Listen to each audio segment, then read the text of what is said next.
Okay, good morning dear students. നമ്മൾ ഇന്ന് discuss ചെയ്യുന്നത് ടാക്സ് ആണ്, അതായത് ഇൻകം ടാക്സ്. നിങ്ങൾക്കറിയാവുന്ന ഒരു സബ്ജക്റ്റ് ആണ് അല്ലേ? നമുക്കറിയാം ഇൻകം ടാക്സ് നമ്മുടെ ഇന്ത്യയെ സംബന്ധിച്ച്, നമ്മുടെ രാജ്യത്തെ റിലേറ്റഡ് ആയിട്ട് ഉള്ള സംഭവങ്ങൾ. Income tax in India, finance act and definitions, basic principles and previous ഇയേഴ്സിൽ ഉള്ള ടാക്സിൻ്റെ ആ ഒരു വേരിയേഷൻസ് ഒക്കെയാണ് നമ്മൾ ഈ ഒരു ക്ലാസ്സിൽ ഡിസ്കസ് ചെയ്യുന്നത്. ഓക്കെ, ബേസിക് കൺസെപ്റ്റാണ്.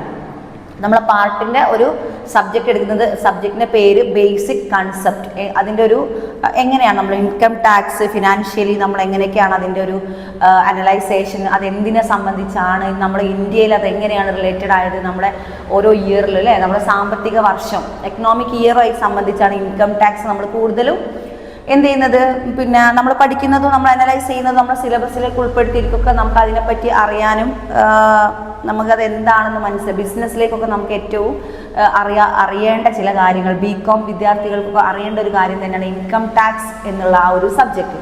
ഓക്കെ, നമുക്കതിന് ജസ്റ്റ് ഒരു ഇൻട്രൊഡക്ഷൻ നോക്കാം.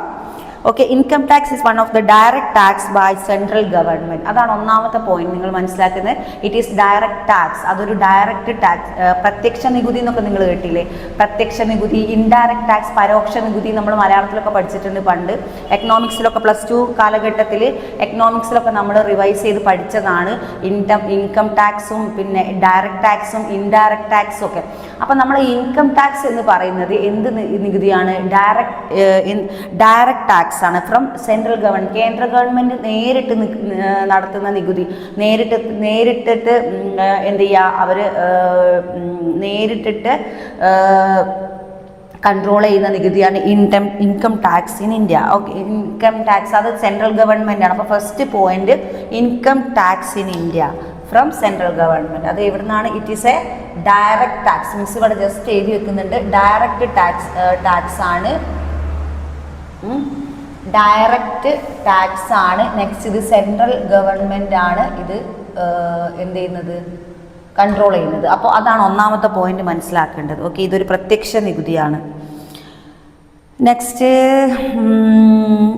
മിസ് ഇൻട്രൊഡക്ഷനിൽ പറയുന്നത് എന്താണെന്ന് വെച്ചാൽ, it's directly the person who the income earn during the previous year accounting financial year അല്ലേ? നമുക്കറിയാം ഈ ഇൻകം ടാക്സ് അനലൈസ് ചെയ്യുന്നത് പ്രധാനമായും സാമ്പത്തിക വർഷത്തിലാണ്. ഈ സാമ്പത്തിക വർഷം നമ്മൾ ലാസ്റ്റ് ആ ഒരു കാൽക്കുലേഷൻ വരുന്നത് ഫെബ്രുവരി മാർച്ച് കാലഘട്ടത്തിലാണ്. നമ്മൾ എക്കണോമിക് ഇയറിൻ്റെ ലാസ്റ്റ് മാർച്ചാണ് നമ്മൾ നമുക്ക് പറയാം. ബാങ്കിലൊക്കെ ബാങ്ക് സംബന്ധിച്ചൊക്കെ നമ്മൾ പഠിച്ചതാണ് ഡീറ്റെയിൽ. നമുക്കറിയാം അതൊരു ലാസ്റ്റ് എക്കണോമിക് ഇയർ വരുന്നത് മാർച്ചിലാണ്.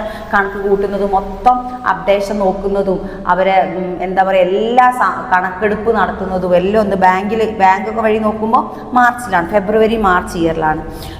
അതിനാണ് നമ്മൾ എന്തെന്ന് പറയുന്നത്, എക്കണോമിക് ഇയർ എന്ന് പറയുന്നത്. ഇൻകം പ്രീവിയസ് ഇയർ അസസ്മെൻറ്റ് ചെയ്യാൻ in total income who are the previous liable income tax in India. In this we have traced the history of income tax in India, also define all these terms of previous of income tax in India act amended the date. അതായത് നമുക്കറിയാം സ്വാതന്ത്ര്യം കിട്ടുന്നതിന് മുമ്പ് നമ്മുടെ total income, നമുക്ക് കിട്ടുന്ന income ഒക്കെ എന്തിൻ്റെ, ബ്രിട്ടീഷ് റൂളിൻ്റെ കീഴിലായിരുന്നു. ബ്രിട്ടീഷുകാരായിരുന്നു നമ്മുടെ ടാക്സും കാര്യങ്ങളൊക്കെ നോക്കി നടത്തിയിരുന്നത്. പിന്നീട് നമ്മൾ എപ്പോഴാണ് നമുക്ക് ടാക്സിൻ്റെ ഓരോ ലോസ് നിയമങ്ങൾ പാസ്സായതിന് ശേഷം ഒരു ഫ്രീഡം കിട്ടിയത്, നമ്മുടെ ടോട്ടൽ ഇൻകം, നമ്മളെ എന്താ പറയുക അസംസ്കൃത വസ്തുക്കളും നമ്മൾ അത് എങ്ങനെ നമ്മുടെ രാജ്യത്തുള്ള ജനസംഖ്യ പിന്നെ നമുക്ക് കിട്ടുന്ന പ്രൊഡക്ട്സ് അതിൻ്റെയൊക്കെ കണക്കെടുപ്പും ഇയർ ലാസ്റ്റ് ആകുമ്പോൾ അതിൻ്റെ കണക്കുകൂട്ടലൊക്കെ നടക്കുന്നത് ഫ്രീഡം, അതിൻ്റെ എല്ലാം ഫ്രീഡം കിട്ടിയത് നമുക്ക് എപ്പോഴാണ്? നമ്മൾ ബ്രിട്ടീഷുകാർ നമ്മൾ ഇന്ത്യ വിട്ടു പോയതിനു ശേഷമാണ്.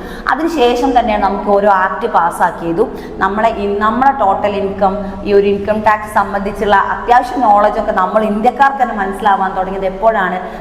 നമുക്ക് സ്വാതന്ത്ര്യം കിട്ടിയതിന് ശേഷമാണ് നമ്മൾ ഇൻകം ടാക്സിനെ പറ്റി കൂടുതൽ നോളജ് കിട്ടാൻ തുടങ്ങി. The first war of independence in 1857 was A major financial burden in English government. Okay, നമുക്കറിയാം ഇംഗ്ലീഷ് ഗവൺമെൻറ്, അതായത് ബ്രിട്ടീഷ് ഗവൺമെൻറ് ഇംഗ്ലീഷ് ഗവൺമെൻറ് ഒന്നാണെന്ന് നിങ്ങൾക്ക് അറിയാമല്ലോ. അപ്പോൾ 1857 അതിന് ശേഷമാണ് നമുക്ക് കുറച്ചൊരു ബോധോദയം കിട്ടിയത്. അതും ബ്രിട്ടീഷ് ഗവൺമെൻറ് ജസ്റ്റ് നമ്മളെ നിന്ന് വിട്ടുപോയതിനു ശേഷം 1947 നമുക്ക് സ്വാതന്ത്ര്യം കിട്ടി. 1857 ഇൻകം ടാക്സ് ആക്ട് വരുന്നതും ആ ആക്ട് സംബന്ധിച്ചുള്ള കാര്യങ്ങൾ നമ്മുടെ എക്കണോമിക്കലി അല്ലെങ്കിൽ നമ്മളെ ഫിലോസഫേഴ്സ് എക്കണോമിക്കൽ നോക്കുന്ന ആൾക്ക് സയൻറ്റിസ്റ്റുകളൊക്കെ ഉണ്ടാവും. നമ്മളെ ഈ ടോട്ടൽ ഇൻകം, നമ്മളെ പോപ്പുലേഷൻ, നമ്മളെ പ്രൊഡക്റ്റ്, നമ്മുടെ മാർജിനൽ ഇൻകം, അങ്ങനെ പല ഇൻകമുകളും ഉണ്ടല്ലോ.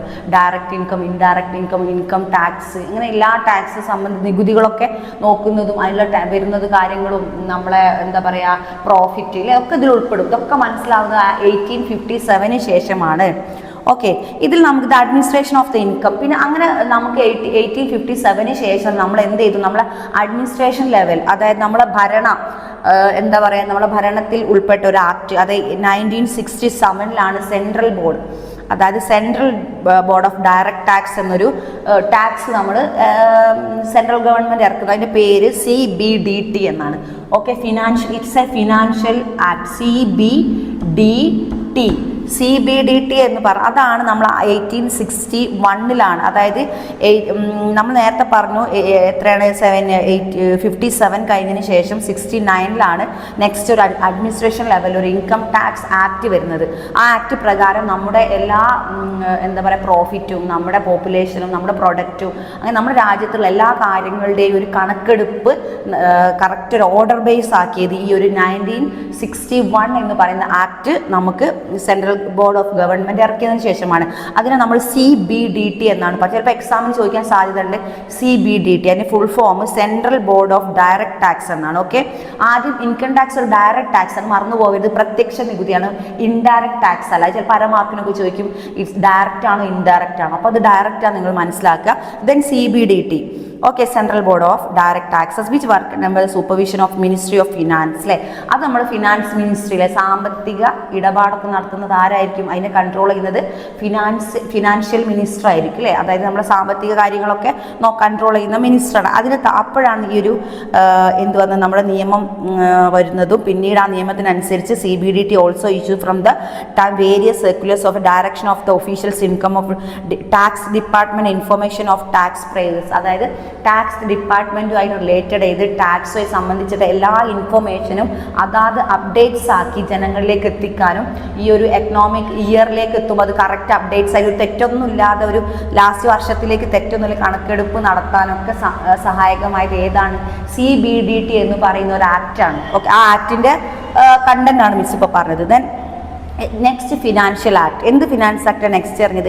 U may aware of the financial minister government of India presents the estimate of income and expenditure for the coming financial year of the parliament. അതായത് coming financial year വരാൻ പോകുന്ന സാമ്പത്തിക വർഷത്തിൽ വരുന്ന ചെലവുകൾ, ചെലവുകളും നമുക്ക് കിട്ടാവുന്ന പ്രോഫിറ്റുകളൊക്കെ എന്ത് ചെയ്യാം, പിന്നീട് എന്ത് ചെയ്യാൻ തുടങ്ങി, നോട്ട് ചെയ്യാൻ തുടങ്ങി. ഇതൊക്കെ കൺട്രോൾ ചെയ്യാൻ അത് പ്രത്യേക ഒരു ഡിപ്പാർട്ട്മെൻറ്റിനെ തന്നെ നിയമിച്ചു. അതിന് ആരെ കൺട്രോൾ ചെയ്തു? ഫിനാൻഷ്യൽ മിനിസ്ട്രീൻ്റെ കീഴിലാണ് ഒരു ഫിനാൻഷ്യൽ ഡിപ്പാർട്ട്മെൻറ്റ് തുടങ്ങിയതും. ഈ ഒരു ആക്ട് പ്രകാരം കറക്റ്റ് നമ്മുടെ ടാക്സ് എന്തൊക്കെയാണ് ചിലവ് വരുന്നത്, എന്തൊക്കെയാണ് നമുക്ക് നഷ്ടം വരുന്നത്, നമ്മുടെ പ്രൊഡക്റ്റ് എന്താണ്, അങ്ങനെയുള്ള കാര്യങ്ങളൊക്കെ മൊത്തത്തിൽ ഇന്ത്യ നമ്മൾ ഇൻ്റർനാഷണലി ഒരു കാൽക്കുലേഷൻ വരാൻ തുടങ്ങിയത് എന്താണ്, നമ്മുടെ ആ ഒരു ആക്ടിന് ശേഷം CBDT വന്നതിന് ശേഷമാണ്. ദെൻ കൺസെപ്റ്റ് ഓഫ് ഇൻകം നമുക്ക് നോക്കാം. എന്താണ് ഇൻകം? ഈ ടാക്സ് എന്ന് പറയുന്ന നികുതി എന്നാണ് അതിൻ്റെ അർത്ഥം. അല്ലേ, ഈ ടാക്സ് എന്തിനെ ബേസ് ചെയ്തിട്ടാണ് മുന്നോട്ട് പോകുന്നത്? ഇൻകം, നികുതിയെ ബേസ് ചെയ്തിട്ടാണ്. Definition, basic principled and definition ഒരുമിച്ചാണ് മിസ് പറയുന്നത്. ഡെഫിനിഷൻ ഓഫ് ഇൻകം എന്താണ്? ഡെഫിനിഷൻ ഓഫ് ഇൻകം ആണ് ഡിയർ. അതായത് ഇൻകം വരുമാനം എന്നാൽ അതിൻ്റെ ഡെഫിനേഷൻ നമുക്ക് നോക്കാം. Income tax is the income of an entry. It important note the income is how to computed. It section will deal with the definition of income, some basic principles related in our procedure of computing the income will be dealt with the detailed or complex section. The subject matter of income tax is to definition of income is given to Income Tax Act. Only indicate inclusion in certain items where profit and gains, dividend, income from voluntary contribution received by following. എന്താണ് income? നമുക്ക് ജീവിക്കാൻ ആവശ്യമായി കിട്ടുന്ന വരുമാനമാണ് income എന്ന് പറയുന്നത്. നമുക്ക് നമ്മുടെ എല്ലാ എക്സ്പെൻഡിച്ചറും ചിലവും നമ്മുടെ എല്ലാം കഴിഞ്ഞു പോകണമെങ്കിൽ നമുക്ക് വരുമാനമില്ലാതെ ഒരിക്കലും മുന്നോട്ട് പോകാൻ പറ്റത്തില്ല. The subject matter of income tax is income. Income ടാക്സിലെ സബ്ജക്ട് മാറ്റർ എന്താണ്? ഇതിൽ അപ്പോസ്ട്രോഫി എസ് ആണ്. ഇൻകം, INCOM, ഇൻകം തന്നെയാണ്. അല്ലേ, നമ്മുടെ വരുമാനം തന്നെ തന്നെയാണ് ഡെഫിനിഷൻ. ഇത് ഇൻകം ടാക്സിന്റെ ഡെഫിനിഷൻ അതാണ്, ഇൻകം തന്നെയാണ്. It no definition income, it is no definition of income ആണ് സിലബസിൽ പറഞ്ഞിരിക്കുന്നത്. It is no definition income has be given in income tax act of section 24 on the act of indicate inclusion certain items of given. അതായത് ഈ income tax ഡെഫിനിഷനിൽ പ്രധാനമായ 3 പോയിന്റുകളാണ് ഡെഫിനിഷനിൽ അടങ്ങിയിരിക്കുന്നത്. First is profit and gains, second is dividend and third is voluntary contribution received by following. Voluntary contribution എന്തൊക്കെയാണ്?